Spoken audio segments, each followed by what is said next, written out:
Históricamente, la región del actual municipio de Singilucan, vocablo derivado del náhuatl Xoquiyucan, que refiere al lugar lleno de lodo o asentamiento en tierras anegadizas, constituyó una zona de frontera ecológica y cultural. Habitada predominantemente por grupos de filiación lingüística otomí, la población local estructuró su modo de vida a partir de una adaptación biocultural al entorno semiárido del altiplano hidalguense. Los medios de producción en esta fase estaban dominados por dos pilares ecológicos tecnológicos fundamentales: la economía del maguey y la red del abasto de obsidiana de la Sierra de las Navajas. El maguey constituía un complejo biotecnológico integral que proporcionaba fibra textil mediante el ixtle para la confección de indumentaria y redes, aguamiel y pulque para el consumo calórico y ceremonial, y material de construcción a través de sus pencas y quiotes, y combustible para las unidades domésticas. La relación con esta planta estaba articulada por formas de trabajo familiar y comunitaria encaminadas a la reproducción simple de la vida. Paralelamente, la proximidad espacial con los yacimientos de obsidiana verde dorada de la Sierra de las Navajas insertó a las comunidades locales en las redes macrorregionales de extracción ilítica tallada. A mediados del siglo XV, la correlación de fuerzas en el altiplano central sufrió una mutación estructural con la consolidación de la Triple Alianza. Hacia el reinado de Nezahualcóyotl de Texcoco, la expansión militar de la alianza subordinó políticamente a los señoríos del Valle de Tulancingo y de los Llanos de Apan, incorporando formalmente a Singilucan a la órbita de dominación acolhua mexica. Este acontecimiento representó la subsunción formal del proceso de trabajo local a un modo de producción tributario imperial. La incorporación de Singilucan se ejecutó mediante la coerción armada, implicando la fractura de la autonomía política del altépetl local, el cual quedó catalogado como un pueblo sujeto o calpulli tributario dependiente del centro provincial de Texcoco. La fuerza de trabajo otomí fue forzada a redirigir una fracción sustancial de su tiempo de trabajo hacia la producción de un excedente destinado al consumo de la élite militar y sacerdotal de la Cuenca de México. A través de fuentes pictográficas e historiográficas como el Códice Mendocino y la Matrícula de Tributos, es posible reestructurar la naturaleza de la exacción fiscal impuesta a la provincia. Singilucan fue obligado a entregar periódicamente cargas de textiles de ixtle derivados del procesamiento del maguey, las cuales requerían una altísima densidad de trabajo invertido por parte de las mujeres locales en el desfibrado, hilado y tejido, así como cántaros de pulque, cargas de maderas para la construcción de los centros urbanos del lago, granos de maíz, amaranto y piezas refinadas de obsidiana para abastecer el aparato militar e instrumental de la cabecera imperial. Para garantizar la regularidad de esta extracción, la Triple Alianza instaló la figura del calpistli, un agente burocrático militar exógeno que fiscalizaba la producción, supervisaba las cuotas y castigaba el incumplimiento mediante la amenaza directa de la violencia estatal y la enclavización de los deudores. El periodo prehispánico tardío fijó así la matriz estructural que caracterizaría a Singilucan a lo largo de los siglos posteriores, su conversión en un enclave periférico proveedor de insumos primarios y mano de obra barata, cuya riqueza territorial fue transferida metódicamente hacia un centro urbano exógeno de acumulación.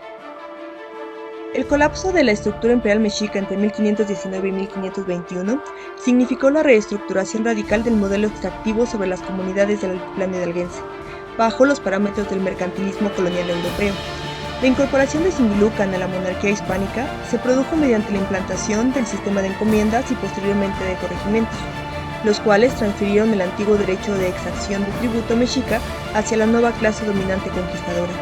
La fuerza de trabajo otomí-nahua fue adscrita formalmente a encomenderos y autoridades virreinales que exigieron la entrega sistemática de productos agrícolas, madera y derivados del maguey, y la movilización coercitiva de contingentes humanos a través del trabajo de repartimiento. En este proceso de dominación, la evangelización operó como el brazo ideológico y la infraestructura de pacificación fundamental de la corona.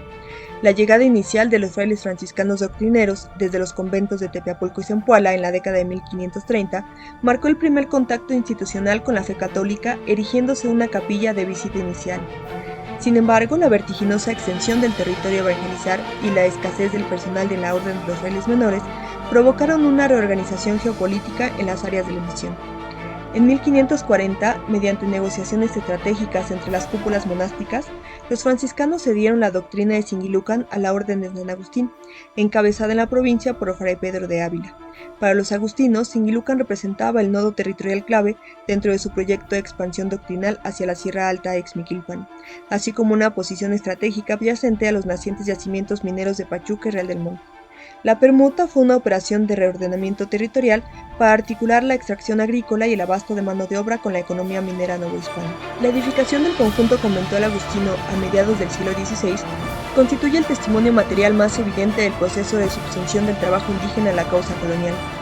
La monumental mole de mampostería y sus dependencias fueron levantadas mediante el esfuerzo físico de miles de trabajadores locales que aportaron mano de obra no asalariada, acarreo de materiales, corte de piedra y trabajo especializado de cantería y carpintería. Paradójicamente, la población sometida construyó con sus propias manos el centro administrativo desde el cual se fiscalizaría su producción y se desmantelaría su cosmovisión ancestral. La selección de San Antonio de Padua como la primera advocación patronal del templo responde a un cuidadoso cálculo pedagógico e ideológico propio de las misiones de primera conversión. Frente a la complejidad de las deidades prehispánicas, los frailes introdujeron a San Antonio como un modelo santoral caracterizado por la mansedumbre, la restauración del orden cotidiano y actuó como un mecanismo de sustitución funcional de los espíritus tutelares del Altépetl. La iconografía del santo, sosteniendo al niño Jesús y su reputación como protector contra las pérdidas de bienes, cosechas y ganado, facilitaron su apropiación por parte de las comunidades otomíes que reinterpretaron la figura dentro de sus esquemas de protección agrícola y familiar. No obstante, desde la perspectiva del poder colonial, la devoción a San Antonio de Padua cumplió la función estratégica de inculcar valores de resignación, obediencia y trabajo ordenado, indispensables para pacificar la región, estabilizar la producción campesina y neutralizar potenciales focos de resistencia ante la intensificación del despojo colonial. Durante el siglo XVII, en el marco de la consolidación del barroco y la instrumentalización de las directrices de la contrarreforma emanadas del Concilio de Trento, la Iglesia novohispana ejecutó un viraje estratégico desde el culto inicial a los santos patronos locales hacia una marcada centralidad en la figura de Cristo crucificado. En Singilucan, esta transición implicó el paulatino desplazamiento de la devoción tutelar de San Antonio de Padua por la entronización del Señor de Singilucan, una escultura procesional de tamaño natural elaborada en pasta de caña de maíz según la técnica indígena tradicional. Este cambio respondió a la necesidad institucional de homogeneizar el dogma, desarticular las autonomías religiosas locales y construir un marco espiritual estandarizado centrado en la culpa, el pecado y la redención a través del sacrificio corporal. La legitimación de este nuevo núcleo devocional se vio acelerada por acontecimientos interpretados como milagrosos, destacando el fenómeno del Jueves Santo, el 6 de abril de 1651. Para esa época, la escultura se encontraba en un estado de severo deterioro. Durante los oficios solemnes de la Semana Santa, los asistentes notaron un fenómeno inusual en la escultura de tamaño natural. Brotes de humedad comenzaron a emerger del rostro, pecho, torso y extremidades del Cristo. El fenómeno se prolongó de manera ininterrumpida durante más de 48 horas, del 6 al 8 de abril. Las crónicas eclesiásticas de la época y los testimonios jurados posteriores registraron que el líquido poseía una consistencia aceitosa y un aroma sutil, atribuyéndole de inmediato propiedades curativas entre los enfermos que fueron ungidos con las telas impregnadas. A la par de la sudoración, los testigos presenciaron la renovación física de la escultura, sin que ningún artesano ni pintor interviniera. Ante la magnitud del suceso, el cura párroco y las autoridades de la Orden de San Agustín mandaron instruir un expediente de información eclesiástica de oficio. Se convocó a testigos indígenas, mestizos, españoles y sacerdotes de la comarca, quienes rindían declaración bajo juramento ante notarios eclesiásticos de la Vicaría de Tonancingo. Tras certificar que no existía manipulación humana, humedad ambiental extraordinaria ni fraude mecánico en la cavidad de la escultura, la autoridad obispal declaró el suceso como un hecho milagroso de renovación divina. Sin embargo, la articulación definitiva de Singilucan como santuario de influencia regional estuvo indisolublemente ligada al auge y la peligrosidad de la economía minera del cercano distrito de Pachuca y Real del Monte. Ante las catastróficas inundaciones que paralizaron los tiros y socavones a principios del siglo XVIII, los gremios de mineros, peones y empresarios de La Plata recurrieron al patrocinio del Cristo de Singilucan. Tras la superación de las crisis hídricas en las minas, los mineros, en señal de gratitud y ostentación, financiaron la elaboración de una suntuosa cruz de madera fina con incrustaciones de hueso y nácar.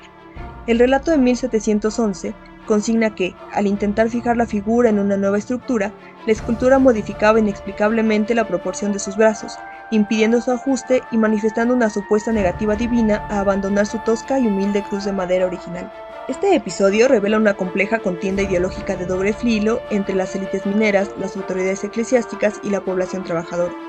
Por un lado, para la jerarquía eclesiástica y la patronal minera, la exaltación de un Cristo hiperrealista, desgarrado y ensangrentado, cumplía una función ideológica disciplinaria de primer orden. La imagen del Salvador sufriente permitía sublimar y naturalizar la brutalidad del trabajo extractivo en las profundidades de la tierra, enseñando a la mano de obra cautiva que el dolor físico y la miseria material eran vías de santificación terrenal y resignación cristiana. Por otro lado, la narrativa popular sobre la repulsa del Cristo hacia la ostentosa cruz de nácar de los mineros ricos constituyó un mecanismo de resistencia simbólica y apropiación comunitaria. Al afirmar que la divinidad rechazaba el lujo de los potentados de Pachuca para permanecer en la cruz sencilla del pueblo, la comunidad local disputaba simbólicamente la hegemonía del capital minero, afirmando que su patrono no pertenecía a la élite despojadora exterior, sino a los desposeídos locales. Asimismo, la consolidación del santuario dio pie a una próspera economía de peregrinación, cofradías y recaudación de limosnas que convirtió a Singilucan en un nodo de circulación mercantil regional. A partir del siglo XVIII, este proceso culminó con la secularización de la parroquia y la sustitución de la administración agustina por sacerdotes del clero diocesano. Con esta institucionalización definitiva, la Iglesia capturó y fiscalizó la renta espiritual generada por las peregrinaciones, completando la metamorfosis del antiguo asentamiento agrícola y tributario en un santuario regional, donde la extracción de la fe y la extracción de la plata permanecieron estructuralmente entrelazadas. La transición del orden colonial hacia la conformación del Estado-nación mexicano en el siglo XIX no alteró la vocación extractiva periférica de Singilucan. La reorganizó bajo la dinámica del capitalismo agrario y la consolidación del latifundismo hacendario. A principios del siglo XIX, las crecientes tensiones sociales provocadas por la pauperización rural, el despojo territorial y la asfixia fiscal detonaron el estallido del movimiento insurgente de 1810. En este convulso escenario, Singilucan se convirtió en un territorio de tránsito y refugio estratégico para las fuerzas rebeldes que operaban en los llanos de Apa. El 7 de mayo de 1811, el comandante insurgente Antonio Centeno ocupó la localidad, un hecho histórico que evidenció la rápida adhesión de las clases subalternas locales a la causa anticolonial. Centeno ingresó al templo parroquial, donó recursos para la reparación de la paina del señor de Singilucan, liberó a los prisioneros locales y distribuyó víveres entre la población desposeída antes de proseguir sus operaciones militares.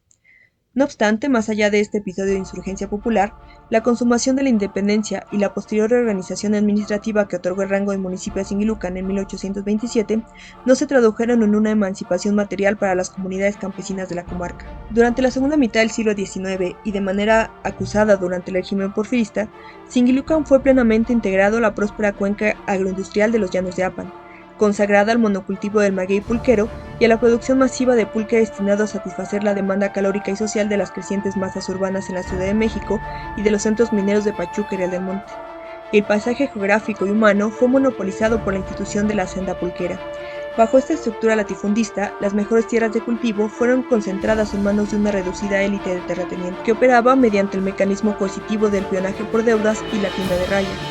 Los campesinos y tlachiqueros de Singilucan perdieron el acceso autónomo a la tierra y el aprovechamiento libre del maguey, quedando adscritos de por vida a las fincas mediante el endeudamiento hereditario y el pago de vales o fichas de consumo interno. La hacienda pulquera funcionó como un enclave de extracción total donde la fuerza de trabajo era sobreexplotada en jornadas extenuantes que abarcaban desde el capado del maguey hasta la extracción de aguamiel y la fermentación de los tinacales,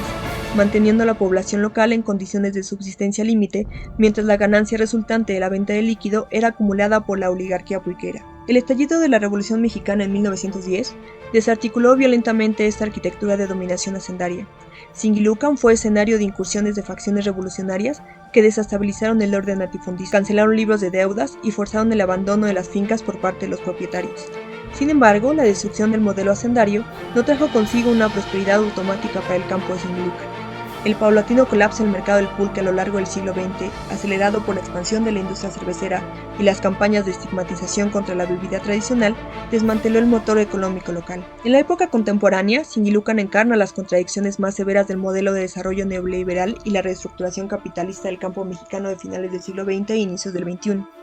La desarticulación definitiva del mercado pulquero, sumada a la apertura comercial inicial en la década de 1990 y el paulatino desmantelamiento de los esquemas estatales de fomento al sector primario, precipitó una crisis estructural sin precedentes en la agricultura campesina local. Las parcelas ejidales y pequeñas propiedades que antes producían cebada, maíz y derivados del maguey se volvieron económicamente inviables frente a la competencia de insumos importados y el encarecimiento constante de los costos de producción.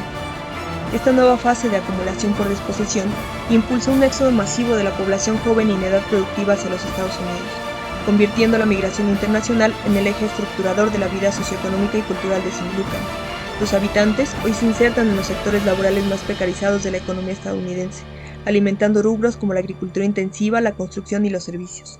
Las remesas enviadas por la diáspora migrante se han transformado en el principal sostén financiero de las unidades domésticas locales, actuando como un mecanismo de sobrevivencia que evita el colapso social de la comarca ante el abandono institucional del campo. Sin embargo, debemos abandonar el mito de la comunidad campesina e indígena como un receptáculo puramente inerte de las violencias del sistema. Si bien las estructuras de dominación, desde la exacción imperial prehispánica hasta el capitalismo globalizado, fijaron las reglas del juego, la propia población ha participado activamente en la reproducción y legitimación de su cotidianidad, a través de formas de negociación, acomodamiento y complicidad tácita. La persistencia del caciquismo local, la fragmentación de la solidaridad comunitaria en favor del individualismo posesivo, la venta o abandono consciente de las parcelas para la especulación y la reproducción de jerarquías sociales demuestran que las condiciones actuales de vida son el resultado de un castigo histórico externo y también el fruto de decisiones colectivas e individuales que han optado por la adaptación pragmática a las dinámicas hegemónicas antes que por la construcción de alternativas políticas de resistencia de largo alcance. En esta intersección entre la presión del capitalismo mundializado y la responsabilidad social local, la cultura contemporánea de la migración y el uso de las remesas expone los claroscuros de esta agencia comunitaria. La población de Singilucan es también un actor social que interioriza los valores del mercado y reorienta el fruto de su propio despojo hacia el consumo simbólico. El flujo de divisas, en lugar de encauzarse de manera organizada hacia proyectos de soberanía alimentaria, tecnificación agrícola autónoma o infraestructura colectiva, se canaliza predominantemente hacia la edificación de viviendas de prestigio, el consumo de bienes de estatus y el financiamiento de festividades patronales que muchas veces reafirman la resignación. De este modo, la comunidad reproduce y profundiza su propia dependencia económica, convirtiendo el capital del éxodo en un anestésico que sustituye la lucha por la autonomía territorial por una ilusión individual de bienestar dentro de los marcos del mismo sistema que la precariza. Reconocer esta cuota de corresponsabilidad no significa exculpar la violencia del capital ni minimizar la desigualdad estructural. La posibilidad de romper con este bucle extractivo no dependerá de un rescate estatal ni de la benevolencia del capital transnacional como se espera en algunos sectores. Dependerá del momento en que la agencia comunitaria deje de operar como un mecanismo de supervivencia complaciente y se constituya en un proyecto histórico consciente, capaz de asumir sus propias contradicciones y reorganizar colectivamente la propiedad, el trabajo y el territorio.